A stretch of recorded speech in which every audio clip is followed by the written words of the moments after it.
وإن خفتم شقاق بينهما فابعثوا حكما من أهله وحكما من أهلها إن يريدا إصلاحا يوفق الله بينهما إن الله كان عليما خبيرا।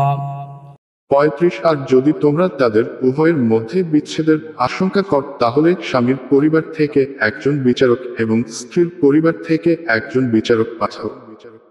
যদি তারা মীমাংসা চায় তাহলে আল্লাহ উভয়ের মধ্যে মিল করে দেবেন। নিশ্চয় আল্লাহ সর্বজ্ঞানী, সম্যক অবগত।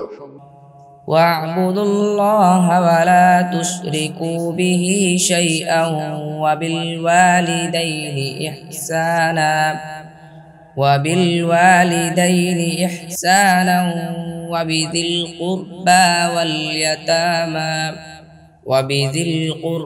واليتامى والمساكين والجار ذي القربى والجار الجنب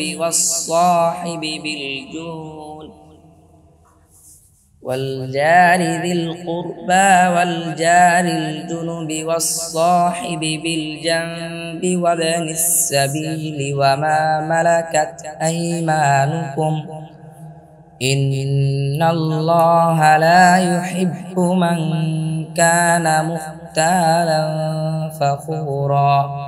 ৩৬ তোমরা ইবাদত কর আল্লাহর, তার সাথে কোন কিছুকে শরীক করো না।